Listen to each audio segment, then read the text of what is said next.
A las preguntas de este programa, El discurso del odio, especialmente pedido por Romina, espero no haberla decepcionado. También la alegría de comprobar que estas consignas que son nuestras, de Dios, patria y hogar, no solamente se limitan a nuestra argentinidad, sino que han llegado a la propia Italia, la cuna de la cultura occidental, donde la nueva primer ministro, la ganadora de las elecciones, la señora Meloni, lo ha dicho con mucha más fuerza, con mucha gran entonación, y eso a mí me pone contento. No estamos solos, no estamos aislados. Esta lucha que estamos desempeñando acá y que a veces parece ser una lucha solitaria, de derribar molinos de viento, no es tan así. Porque si allá en la lejana Italia se levantan estas banderas es porque algo profundo, más allá de nuestras propias convicciones, tiene que haber, porque si no, no habría tal coincidencia. Bueno, vamos a una pregunta que tiene apoyo, que tiene quórum, porque ha sido formulada dos veces, por Silvio Alejandro y por Carlos Maidana. Está relacionada con esas filtraciones que se produjeron tras un hackeo de los archivos del Estado Mayor Conjunto de las Fuerzas Armadas de Chile y que en alguna medida demuestran una predisposición negativa hacia la Argentina, la que se materializa en una serie de suspicacias, de temores, da a entender que habría una alianza de hecho con la Gran Bretaña para acercar a la Argentina, el Atlántico Sur, los hielos continentales, etcétera, etcétera. Bueno, acá hay como siempre que apelar a la historia. Magistra vita, decía el gran Cervantes. Primero, yendo a la historia corta, efectivamente, en la década del 70, tanto la Argentina como Chile estuvieron a punto de la guerra a raíz del famoso diferendo del canal de Beagle. Ahí Chile se asustó, pasó a rearmarse. Bueno, yo encuentro justificado desde ese punto de vista ese temor o esa actitud vigilante que tiene Chile respecto a la Argentina. Pero ahí no acaba la historia. Creo que hay que ir a una historia más profunda. Tenemos que ir a los primeros años del siglo XIX, cuando estallaban las revoluciones independentistas todo el continente, en Chile, en la Argentina, en el Alto Perú, en México, bueno, en todos lados. Se va a producir una batalla que van a ver los patriotas chilenos, la batalla de Rancagua, donde van a ser derrotados por el poder militar español. Estando tan cerca de Mendoza, unos 500, 600 sobrevivientes en la batalla van a cruzar la cordillera de los Andes, van a llegar a mi provincia, Mendoza, ahí los va a recibir el gobernador, que era nada más nada menos que el coronel mayor Coronel de San Martín, y con ellos, más otra fuerza que va a colocar las Provincias Unidas del Río de la Plata, se va a conformar el famoso Ejército Libertador, que como todos sabemos va a liberar a Chile, a Perú y a Ecuador. Bueno, acá hay una cosa muy interesante. Se le va a plantear a San Martín una duda. Y esa duda era con quién de los jefes chilenos él debía unirse, él debía aliarse. Bueno, había tres hermanos, los hermanos Carrera, que eran unos hermanos muy aguerridos, muy decididos, pero que no eran lo prudente o no tenían la cabeza donde el general San Martín creía que la debían tener. Y por otro lado había otro trasandino, Bernardo O'Higgins, que era una persona de otro carácter, con el cual San Martín entabló una amistad.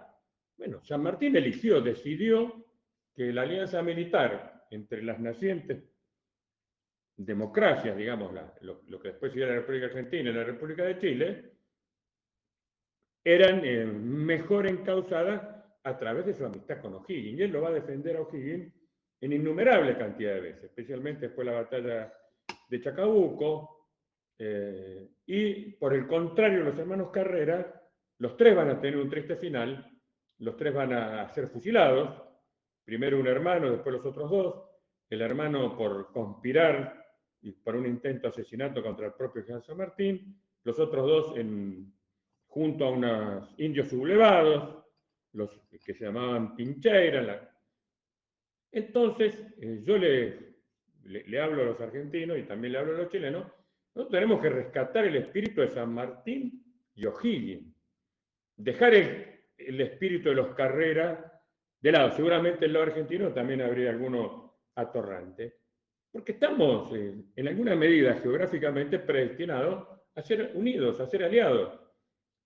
Por supuesto que es muy difícil a la generación actual, que está más cerca del 78 que la batalla de Rancagua, borrar ese recuerdo, pero tenemos que hacer el esfuerzo. Yo creo que Argentina y Chile tienen que llegar a un acuerdo, tienen que llegar a un arreglo estratégico y que, a mi criterio, Chile se tiene que desprender de esa alianza estratégica de Gran Bretaña, que no solamente la aleja de la Argentina, yo creo que la aleja de toda la América del Sur, y además yo creo que Gran Bretaña tiene un franco declive, es una potencia declinante, mientras que Argentina, que va a entrar al BRIC, que está relacionada con Sudáfrica, con Rusia, con China, son las potencias del futuro. Entonces, de ese punto de vista, yo me permito, no soy quien para aconsejar, ni ellos necesitan consejos, pero yo creo que el futuro de ambas naciones pasa por una estrategia común, por un ABC. Ya lo había enunciado en su momento el general Julio Argentino Roca, después lo volvió a repetir el general Perón, que es el ABC. Argentina, Brasil y Chile son los tres países señeros de esta parte del sur del subcontinente americano y bueno, creo que con eso, no sé si respondo exactamente a la pregunta, pero esa es mi opinión. Bueno, Ricardo Olmo Paso nos pregunta por el tema de la aprobación del matrimonio igualitario, justo cuando estamos dando la clase se produjo en Cuba. Yo acá tengo dos comentarios. Pueden no gustar, seguramente no van a gustar. El primero, tengo que reconocer, o por lo menos así lo veo yo, que Cuba nunca ha sido socialista. Porque el propio Fidel Castro y su hermano Raúl no eran socialistas, eran personas educadas por los jesuitas que querían llegar al poder y lo que en realidad ellos han configurado es una monarquía, no es un Estado socialista. De hecho, esta es mi impresión, los verdaderos socialistas que van a hacer la revolución, que era Ernesto Che Guevara, el argentino, y Camilo Cienfuegos, van a desaparecer en extrañas circunstancias. Es decir, Castro, que era un realista, que no era comunista, se los va a sacar de encima. Y ustedes me dirán, ¿qué significa esto? Bueno, yo creo que Castro ha vendido que Cuba es socialista, no lo es, o por lo menos lo es en una forma muy extraña. Y por otro lado, no nos olvidemos, con esto no quiero ofender a nadie, que Cuba siempre, antes de los Castro, especialmente cuando se va a independizar de España y un poco se va a convertir en el patio de juegos de la mafia norteamericana, los casinos, la vida alegre, por llamarlo de algún modo, estuvo muy presente en Cuba. Y yo lamentablemente no he visitado Cuba, me gustaría, sé que es un lugar que me va a gustar si lo visito. Las personas de mi confianza que lo han visitado me hablan justamente de esa alegría, de personas que, digamos, se dedican a la profesión más antigua del mundo, lo cual no las voy a criticar, pero es una realidad. Con esto, obviamente, no estoy de acuerdo con el matrimonio igualitario, lo hemos explicado en muchos programas, no lo apoyo. Lo que estoy diciendo que no me extraña, porque algunos se extrañan cómo en un país socialista, marxista-leninista, se aprueba esto. Bueno, por lo que dije, a mi criterio, no es un país marxista-leninista, no es un país socialista, y en alguna medida Cuba siempre estuvo estas inclinaciones, no muy santas, yo no soy un santo, no los voy a criticar, pero creo con esto contestar la pregunta. Gracias. Bueno, una pregunta muy interesante de Andrés, no sé si lo voy a pronunciar bien, Straquadaini, nos interroga si es factible que nuestras ideas, estas ideas de Dios, patria y hogar, aprecio yo, pueden triunfar en una sociedad donde solamente una minoría las comparte, está a favor nuestro, y la gran mayoría, como él dice, soslaya esta discusión. Yo creo que sí, Andrés. ¿Por qué? Creo que lo hemos explicado en alguna otra clase. Nosotros tenemos a nuestro favor el orden natural. ¿Qué es el orden natural? Justamente cuando Dios crea el universo, le pone un orden magnífico, tremendamente bello. Yo no dejo de sorprenderme aún con la simple visión de una flor o de una constelación estelar o tantas cosas que están en la naturaleza que obviamente nos transmiten un orden. Y si vamos al orden, digamos, de los sexos y la reproducción y todas esas cuestiones vinculadas con la biología, vemos que aún en el mundo animal, cuando se violan estas normas, tienen corta duración. Es decir, las mutaciones que se producen a veces por algún problema genético o por una contaminación, como puede ser la radiación, son de corta vida. Porque parecería ser que la naturaleza tiene como una suerte de autocontrol donde si bien estas cosas, los tumores, las enfermedades, pueden tener una vigencia, es una vigencia corta. Y en este sentido, yo creo que la sociedad está experimentando estas cosas no hace tanto tiempo. Si analizamos el feminismo, lo hicimos en la clase, tiene 60, 70 años, y a la corta o a la larga, el orden natural, como un río que ha sido sacado de su curso, va a volver a su curso. Porque esta frase la voy a repetir, se la escuché a un médico hace muchos años y creo que es la que guía este pensamiento, dice lo siguiente: Dios perdona siempre, los hombres perdonan a veces, la naturaleza no perdona nunca. Bueno, espero haber contestado tu pregunta. Bueno, vinculado con la pregunta anterior, en alguna medida, Víctor Begarí nos dice y nos habla del puerta a puerta. Sí, yo lo he visto en algunas congregaciones religiosas o sectas. No lo veo muy práctico, no lo veo. Por lo menos a mí nunca me han convencido. Sí, lo que creo, y en eso estoy empeñado, aunque es muy difícil, es en el ejemplo personal. Porque las palabras convencen, los ejemplos arrastran, decía el Coronel Perón. Entonces, si yo puedo vivir una vida, que es muy difícil, pero con la ayuda de Dios, acorde a lo que yo predico, es como encender una lámpara, como una vela en el medio de una noche cerrada, se va a ver a muchos kilómetros de distancia.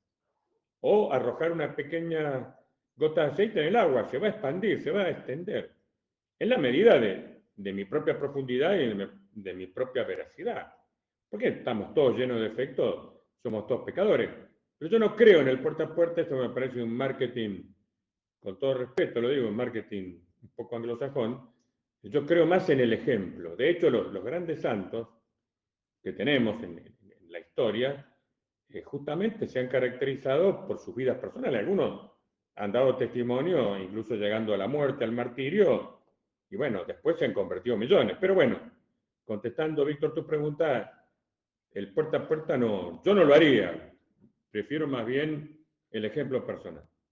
Bueno, cambiamos el ángulo de la información. Ariel Popper nos pregunta cuáles son las acciones militares y políticas que Rusia podría tomar bajo el nuevo marco jurídico que se presta con las anexiones de los 4 oblasts ucranianos. Bueno, Ariel, todas, absolutamente todas.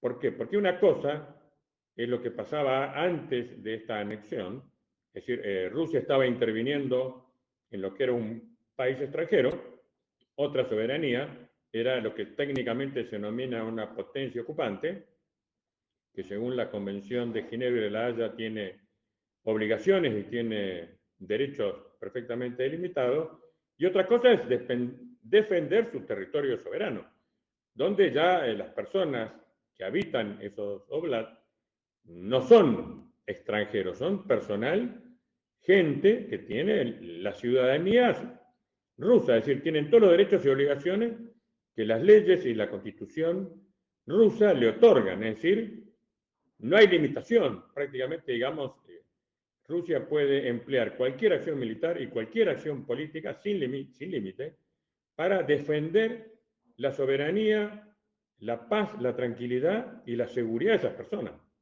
Ese es un gran cambio y está muy bien tu pregunta, que lamentablemente mucha gente no se ha dado cuenta, y es lo que marca el fin de la operación militar especial, es decir, una operación desarrollada para pacificar una región fuera de mi territorio, un país extranjero, y ahora que es una declaración de guerra, que está complementada con la anexión de esos lugares que pasan a ser mi propio territorio.